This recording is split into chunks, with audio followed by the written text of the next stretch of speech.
සුබ දවසක් කියලා පිළිගන්නවා ඩයමන්ඩ් ප්ලාන්ට්ස් එකේ එකතු වෙලා ඉන්න ඔයගොල්ලෝ හැමෝම. ඉතින් අදත් මම කපුරු වගාව සම්බන්ධව තමයි කතා කරන්නේ. ඉතින් ඔයාලට මතක ඇති කලිනුත් අපි කපුරු වගාව සම්බන්ධව වීඩියෝ එකක් කරා.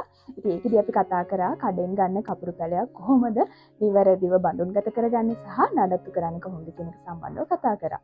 ඉතින් මම මේ වීඩියෝ එකේදී සඳහන් කරා මේ වගේ වල ගෙදර තියෙන කපුරු පැලයකින් අලුතෙන් පැල බෝ කරගන්න කොහොමද කියන එක සම්බන්ධව අලුත් වීඩියෝ එකක් අරන් එනවා කියලා. ඉතින් අද ඒ වීඩියෝ එක තමයි මම කරන්න හිතුවේ. ඉතින් මේ කපුරු බීජ වලින් අපි අලුත් පැල ගන්න කොහොමද, ඒ වගේම කපුරු අතු පැල කරගන්න කොහොමද කියන එක සම්බන්ධව මේ වීඩියෝ එකේදී කතා කරනවා. ඉතින් ඊටත් අමතරව මේ වගේ කපුරු පැලයකින් මල් වැඩිපුර ගන්න මේ පැලයක් කප්පාදු කරන්න කොහොමද කියන එක සම්බන්ධවත් අද වීඩියෝ එකකින් කතා කරනවා. ඉතින් වීඩියෝ එකට යන්න කලින් මතක් කරනවා ඩයමන්ඩ් ප්ලාන්ට්ස් අපේ YouTube channel එක subscribe කරන්න කියලා.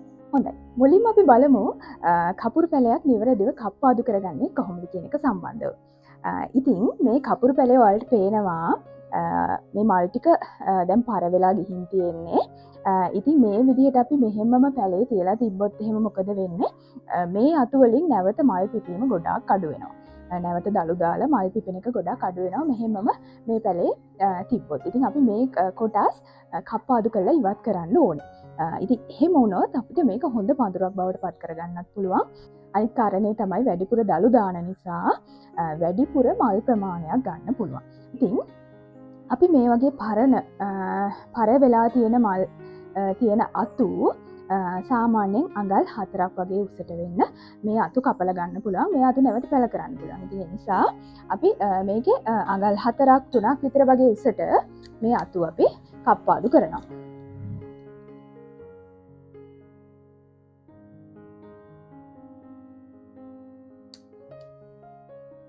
මෙන්න මේ ආකාරයට මේ අතු වලට වෙන් කරගන්න පුළුවන්.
හොඳයි. ඉතින් මේ වගේ අපි වෙන් කරගත් අතු වල මල් ටික ඔයාලා වෙන් කරගන්න. අපි මේ මල් වල බීජ පැල කරන්න ගන්නවා. ඉතින් මේ වගේ හොඳටම මල් ටික මේ වියලුණාට පස්සේ තමයි අපි මේ වැඩේ කරන්න ඕනේ. එතකොට අපි අතු ටිකත් පැල කරගන්න පුළුවන්. අනිත් කාරණේ තමයි මේ මල් වලින් ගන්න ඇට ටිකත් අපිට පැල කරගන්න පුළුවන්. ඉතින් මේ ආකාරයට අපි මල් ටික අයින් කරගන්නවා. ඊටත් පස්සේ අපිට පුළුවන් මේ අග කොටසේ තියෙන කුඩා අතු සහ කැපුම ආසන්නයේ තියෙන පත්‍ර සහ අතු මේ විදිහට ඉවත් කරගන්න. ඉන් පස්සේ අපිට මේ අතු කැබැල්ල පැල කරගන්න පුළුවන්. මේ විදිහට වැඩිපුර තියෙන කොළ ඉවත් කරගන්න. කොළ 3-4ක් තිබුණාම ප්‍රමාණවත් වෙනවා. ඉතින් මෙන්න මේ වගේ අත්තක් අපි සකස් කරගන්න ඕනේ. ඉතින් මේ සියල්ලම තියෙන අපි මල් මේ විදිහට ඉවත් කරගෙන අතු සකස් කර ගැනීම කරන්න ඕනේ.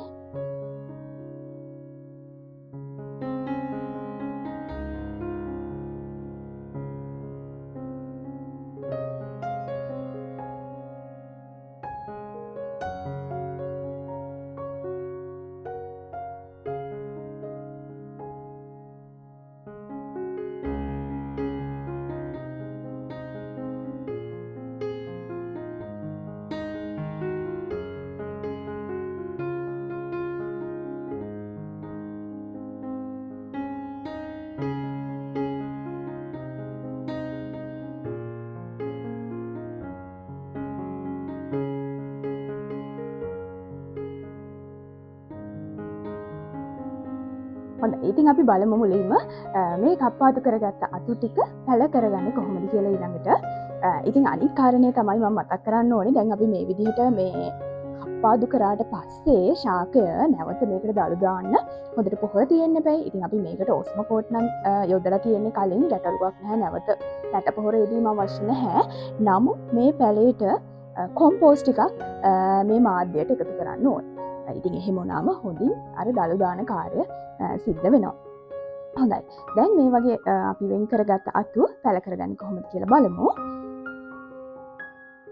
ඉතින් මම මේ සඳහා භාවිතා කරන්නේ මේ වගේ පෝච්චයක්. ඔයාලට පුළුවන් මේක මේ පැතලි මෙන්න මේ වගේ ට්‍රේ එකක් උනත් භාවිතා කරන්න පුළුවන්. ඉතින් ගොඩක් අතු ප්‍රමාණයක් තියෙනවා නම් මේ වගේ ට්‍රේ එකක් භාවිතා කරන්නත් පුළුවන්. ඉතින් මම අතු එච්චරම නැහැ නේ. ඉතින් මට ඒ නිසා මම මේ වගේ පොඩි භාජනයක් භාවිතා කරනවා. මේ සාමාන්‍ය මල් පෝච්චයක්. ඉතින් මේකේ පතුලේ සිදුරු අපි විවෘත කරගෙන මේ සිදුරු වෙනද අපි ආවරණය කරන්නේ සාමාන්‍ය උළු කැට කැබලි ගල් කැබලි වගේ වගේ මේක ආවරණය කරන්නේ. නමුත් අපි මේකෙදි භාවිතා කරන මාධ්‍ය වැඩිපුර තියෙන මාධ්‍යයක් නිසා මේ සිදුරු වලින් මේක ඉවත් වෙලා යන්න පුළුවන්. ඉතින් ඒ නිසා අපි මේ වගේ කපු රෙදි කෑල්ලක් අරගෙන මේ පතුලට මේකේ මේ විදිහට අර සිදුරු ආවරණය වෙන විදිහට රෙදි කෑල්ල දානවා. දැන් විශාල දැන් ඔයාලා හිතන්නකෝ විශාල මේ භාජනයක් කියලා. ඉතින් එහෙම වුණොත් අපිට පොඩි පොඩි රෙදි කෑලි අරගෙන මේ පොඩි පොඩි රෙදි කැබලි අරගෙන මේ සිදුරු ආවරණය කරන්න පුළුවන්. හොඳයි. ඉතින් මේ සඳහා මම මාධ්‍ය විදිහට භාවිතා කරනවා ගංගාවැලි කොටස් 4ක්. ඉතින් මේ ගංගාවැලි කොටස් 4 හොඳින් සාමාන්‍යයෙන් 5-6 වතාවක් හොදලා ගන්න පුළුවන් නම් හොඳයි. ඉතින් ගංගාවැලි කොටස් 4කට කොම්පෝස්ට් කොටස් එකක් ගන්නවා. වර්මි කොම්පෝස්ට් ගන්න පුළුවන් නම් ඒත් ප්‍රශ්නයක් නැහැ.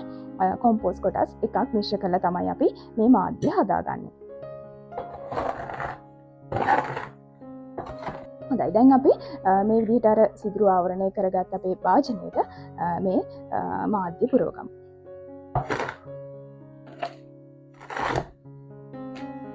මේ ආකාරයට අපි මාධ්‍ය පුරවගෙන ඉන් පස්සේ මේ මාධ්‍ය හොඳින් තෙත් කරගන්න ඕනේ. ඉතින් මේ තෙත් කරගන්න ඔයාලට කැප්ටාන් තියර භාවිතා කරන්න පුළුවන් නම් හොඳයි. දිලීර ආසාදන වළක්ව ගන්න පුළුවන් අපිට. එතකොට කැප්ටාන් මිශ්‍ර කරපු ජලයෙන් මම හොඳින් මේ මාධ්‍ය තෙත් කරගන්නවා. අනිවාර්යයෙන්ම අතු පැල කරන්න කලින් මාධ්‍ය තෙත් කරගන්න ඕනේ. දැන් අපිට පුළුවන් අපි මේ විදිහට සකස් කරගත් අපේ අතු පැල කරගන්න.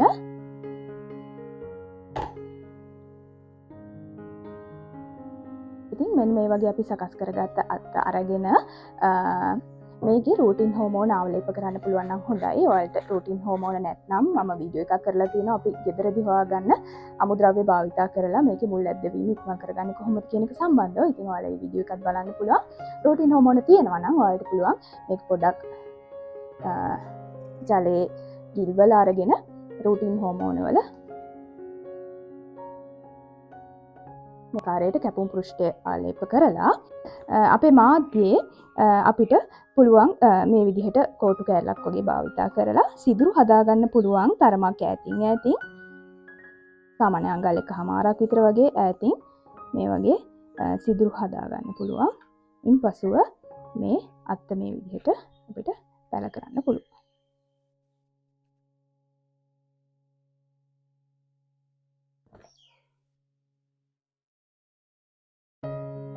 මම මේ අතු සියල්ලම පැල කරගන්නවා. මේකේ සාමාන්‍ය අතු 6ක් විතර වගේ මේ භාජනේ මට පැල කරගන්න පුළුවන්.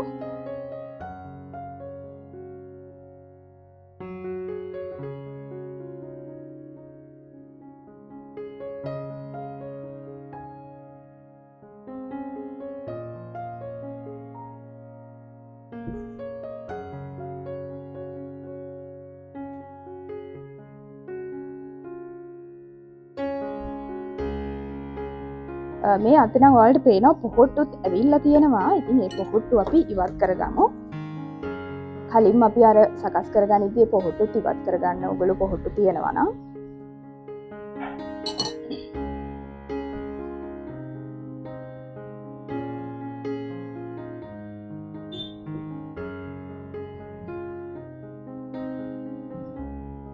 හොඳයි. ඉතින් මෙන්න මේ ආකාරයට තමයි මම මේ අතු ටික පැල කරගත්තේ. ඉතින් ඉන්පසු මේ වාජනය වලට තියන්න පුළුවන් සෙවන සහිත ස්ථානයක. ඉතින් මේකෙදී අපි ගොඩක් වැලි සහිත මාධ්‍යයක්නේ භාවිතා කළේ. ඉතින් ඒ නිසා දිනපතා ජලය දීම නම් අත්‍යවශ්‍යයි. ඉතින් නැත්නම් මේ මාධ්‍ය ඉක්මනින් මියලිලා යන්න බලනවා. ඒ නිසා දිනපතා උදේවරුවේදී ජලය දීම සිද්ධ කරන්න. සාමාන්‍යයෙන් සති 2ක් දවස් 15ක් වගේ යද්දි මේකේ මුල් ලැබීම සිද්ධ වෙනවා. සාමාන්‍යයෙන් සති 3ක් විතර ගියාට පස්සේ කියන්නේ දවස් 21ක් නැත්නම් මාසයක් විතර වගේ ගියාට පස්සේ අපිට මේ අතු වෙන් කරලා අරගෙන වෙන වෙනම පැල කරගන්න පුළුවන්. ඉතින් අපි ඒ සඳහා මාධ්‍ය විදිහට භාවිතා කරන්නේ අපි කලින් කපුරු වගාවේදී වලට මතකයි කපුරු පැලයක් බඳුන්ගත කරන්න භාවිතා කරපු මාධ්‍ය භාවිතා කරලා වෙන වෙනම අපිට බඳුන් වල හරි නැත්නම් පැපට් වල හරි මේ පැල ටික හදාගන්න පුළුවන්. හොඳයි. ඉතින් ඊට පස්සේ බලමු අපි මේ අපි වෙන් කරගත්ත මල් ටිකෙන් ගන්න බීජ පැල කරගන්නේ කොහොමද කියලා. ඉතින් මෙන්න මේ වගේ අපි මල් ටික වෙන් කරගෙන තියෙනවා. ඉතින් මේ මල් සාමාන්‍යයෙන් දවස් 3ක් විතර වගේ අවුවේ වේරලා ගන්න. දවස් 3ක් වගේ අවුවේ වේරලා ගන්න. ඉතින් එහෙම වේලපු මල් තමයි මේ තියෙන්නේ. ඉතින් ඊට පස්සේ අපිට මේ මල් මේ විදිහට බීජ මේක ඇතුලේ තියෙනවා. බීජ ටික වෙන් කරගන්න පුළුවන් මෙහෙම. ඉතාමත් කුඩා බීජ තමයි තියෙන්නේ.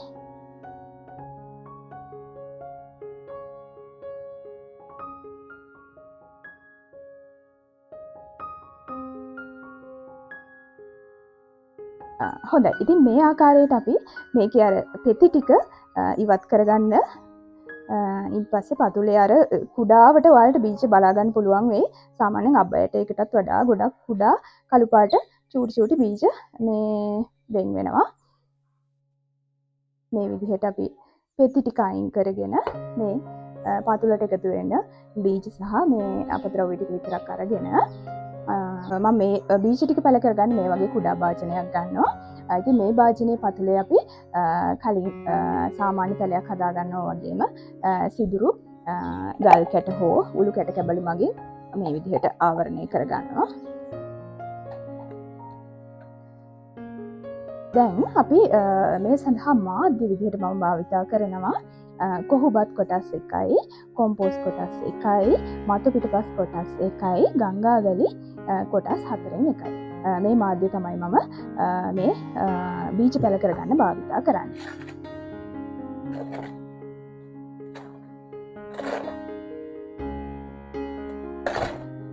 ඉතින් මේ මාධ්‍ය මේ හලලා ගන්න පුළුවන් නම් ගොඩක්ම හොඳයි. මේ අර කැට කැට වගේ නැතිව මේ හලලා ගන්න පුළුවන් නම් ගොඩක් හොඳයි.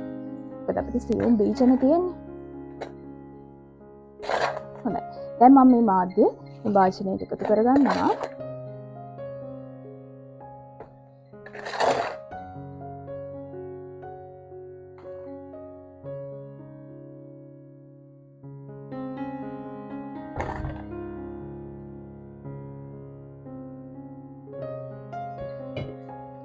මේකේ මාධ්‍ය ටිකක් ඔයාලා පොඩ්ඩක් ඉතුරු කරගන්න. මොකද බීජ දාලා ඊට උඩින් අපි මාධ්‍ය දාන්න ඕන නිසා මාධ්‍යෙන් පොඩ්ඩක් මේ විදිහට ඉතුරු කරගන්න. ඉතින් ඊපස්සේ කලින් වගේම අපි මේ මාධ්‍ය තෙත් කරගෙන ඉන්න ඕනේ. කැප්ටාන් දියරයකින් තෙත් කරගන්නවා නම් හොඳයි. හොඳයි. මේ ආකාරයට මාධ්‍ය තෙත් කරගෙන අපි සකස් කරගත්ත බීජ ටික මේ විදිහට අපි හොඳට විසිරීලා යන විදිහට එකතු කර. බීජ වැඩිපුර තියෙනවා නම් අපිට පුළුවන් ඊට වඩා පළල් භාජනයක් ගන්න කලින් වගේම. ඉතින් මේ විදිහට අපි බීජ ටික හොඳට විසිරීලා යන විදිහට දාලා ඊපස්සේ අර මාධ්‍යෙම මේ බීජ මේ විදිහට ආවරණය කරගන්න.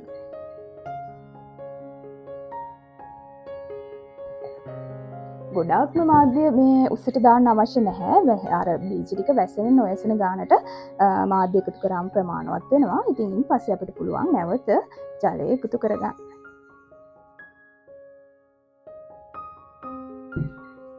හොඳයි. මේ විදිහට අපි තවන් දාගත්ත බීජ ටික ඊපස්සේ අපිට පුළුවන් සූර්ය ප්‍රචාරකයක් හදාගන්න මේ විදිහට විනිවිද පෙන්න පොලිතීන් එකකින් මේක ආවරණය කරගන්න පුළුවන්.